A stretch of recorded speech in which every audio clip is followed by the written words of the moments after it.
Hi guys. അപ്പോൾ ഇന്നൊരു travel വ്ലോഗാണ്. ഇന്ന് എൻ്റെ വീടിനടുത്ത് തന്നെയുള്ള പൊന്മുടിയിൽ പോവുകയാണ്. എൻ്റെ വീട്ടിൽ നിന്ന് കറക്റ്റ് ഒരു 19 കിലോമീറ്റർ ഉണ്ട് പൊന്മുടിയിലേക്ക് പോകാൻ. സോ നമ്മൾ 2 ടൂ വീലറിലാണ് പോയത്. ഒന്നിൽ ഞാനും എൻ്റെ ഹസ്ബൻഡും കുഞ്ഞും, ഒന്നിൽ എൻ്റെ അനിയനും കൂടെയാണ് പോയത്. ദേ ആ പോകുന്നതാണ് എൻ്റെ അനിയൻ. ഇതിൻ്റെ ഈ യാത്രയുടെ വേറൊരു സ്പെഷ്യാലിറ്റി എന്ന് വെച്ചാൽ അവൻ ലൈസൻസ് കിട്ടിയതിന് ശേഷം ഒരു സോളോ ട്രിപ്പ് പോലെയാണ്, സോളോ ട്രിപ്പല്ല, മീൻസ് അവ ഒറ്റയ്ക്കാണ് സ്കൂട്ടറിൽ ഇത്രയും ദൂരം വണ്ടി ഓടിച്ച് വന്നത്. സോ ഹെയർ പിൻ കർവ് കയറുമ്പോഴൊക്കെയും എനിക്ക് ടെൻഷൻ ഉണ്ടായിരുന്നു. ഞാൻ പ്രാർത്ഥിച്ചാണ് പോയത്. പിന്നെ മോളിതാ ഇതുപോലൊരു ബാഗിൽ ഫിക്സ് ചെയ്തുകൊണ്ടാണ് പോയത്.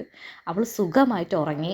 ആ വീട് തൊട്ട് അങ്ങ് അറ്റം വരെ നന്നായിട്ട് ഉറങ്ങിയിട്ടുണ്ടായിരുന്നു. സോ വേറെ ഡിസ്റ്റർബിങ്ങോ ഒന്നും ഇല്ലായിരുന്നു. പാവം സുഖമായിട്ട് കിടന്ന് ഉറങ്ങി. പിന്നെ നമ്മൾ ഒരുപാട് നാളുകൊണ്ട് ആഗ്രഹിക്കുന്നതാണ് കേട്ടോ, മോളെയും കൊണ്ട് എവിടെയെങ്കിലും പോകണമെന്നൊക്കെ. പക്ഷെ ഇപ്പോഴാണ് നടന്നത്. അങ്ങനെ നമ്മൾ പൊന്മുടിയിലെത്തി. പിന്നെ പൊന്മുടിയിൽ നല്ല തിരക്കുണ്ടായിരുന്നു കേട്ടോ. നല്ല തിരക്കെന്ന് വെച്ചാൽ മൊത്തം അവിടെ തമിഴ്നാട് രജിസ്ട്രേഷൻ വെഹിക്കിൾസ് ആയിരുന്നു കൂടുതലുണ്ടായിരുന്നത്. മുമ്പൊക്കെ ഈ പൊന്മുടിയിൽ പോകാൻ ഏറ്റവും കൂടുതൽ വന്നുകൊണ്ടിരുന്നത് ഫോറിനേഴ്സ് ആയിരുന്നു. ഇപ്പോൾ ഫോറിനേഴ്സൊന്നുമില്ല, ഇന്ത്യയിലുള്ളവർ തന്നെ പല ഭാഗത്തുനിന്ന് വരാറുണ്ട്. നമ്മളിവിടെ വിതിരയിലായിരുന്നിട്ട് പോലും നമ്മൾ പൊന്മുടിയിൽ പോകാൻ അത്ര താല്പര്യമുണ്ട്, പക്ഷെ പലപ്പോഴും സമയം കിട്ടാറില്ല. അതുപോലെ തന്നെ ഇതൊക്കെ കണ്ടോ, ഇത്രയും കാറുകളാണ് പൊന്മുടിയിലുണ്ടായിരുന്നത്. സോ മോളും ഹസ്ബൻഡും ഞാനും അനിയനൊക്കെ സോ എക്സൈറ്റഡ് ആയിരുന്നു. മോള് ജനിച്ചതിന് ശേഷം ഒരു യാത്ര പോകണമെന്ന് വിചാരിച്ചിട്ട് ഒരുപാട് നാളായി. പക്ഷെ ഒരു 4 വീലറൊക്കെ എടുത്തിട്ട് പോകാമെന്നാണ് വിചാരിച്ചത്. എന്നാൽ അതിനുള്ള ഒരു സാഹചര്യം നമുക്ക് നിലവിലില്ല. പിന്നെ വിചാരിച്ചു എന്തിനാ 4 വീലർ, നമുക്ക് 2 വീലറിൽ തന്നെ അവളെ കൊണ്ടുപോകാം എന്നൊക്കെ വിചാരിച്ചു. നമ്മുടെ വീട്ടിലുള്ളവർക്കൊക്കെ ഭയങ്കര എതിർപ്പാണ്.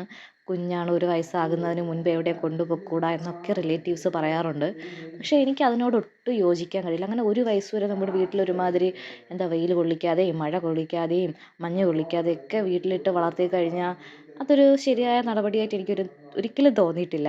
കുഞ്ഞുങ്ങളാവുമ്പോൾ നേച്ചറുമായിട്ട് ബന്ധപ്പെട്ട് തന്നെ, അല്ലെങ്കിൽ അതുമായിട്ട് അവർ പൊരുത്തപ്പെട്ട് തന്നെ വളരണമെന്നാണ് എൻ്റെ ആഗ്രഹം.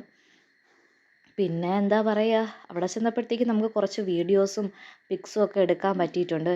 അതിൽ ഏറ്റവും ഇഷ്ടപ്പെട്ട ഒരു വീഡിയോ എന്ന് പറയുന്നത് ഇതാണേ. ഈ വെയിൽ വന്നപ്പോഴെടുത്തൊരു വീഡിയോ ആണ്. എനിക്കെന്താ പറയുക, നല്ല ഇഷ്ടപ്പെട്ടിട്ടുണ്ട് ആ വീഡിയോ. ഇച്ചായും കുഞ്ഞിനെ എടുക്കുന്നതാണ്. അനിയനും ഇതുപോലെ കുഞ്ഞിനെ എടുക്കുന്ന ഒരു വീഡിയോ എടുത്തിട്ടുണ്ടായിരുന്നു. പിന്നെ നമ്മൾ പോയതൊരു 3 മണി സമയത്താണ്. അവിടെ എത്തിയപ്പോൾ ഏകദേശം 4 മണി ആവാറായി. പിന്നെ തിരിച്ചു വന്നപ്പോഴത്തേക്കും ഈ ഒരു ക്ലൈമറ്റായിരുന്നു. നമ്മൾ വന്നപ്പോഴുള്ള വെയിലൊക്കെ മാറി ഒരു അരണ്ട കാലാവസ്ഥയായിരുന്നു. So these are the pics we took from Ponmudi. And ഇനി ഇതുപോലുള്ള ട്രാവൽ വ്ളോഗും വീഡിയോസും ഷോർട്സും ഒക്കെ കാണുന്നതിന് വേണ്ടി നമ്മുടെ ചാനൽ സബ്സ്ക്രൈബ് ചെയ്യണേ. Tata, bye bye.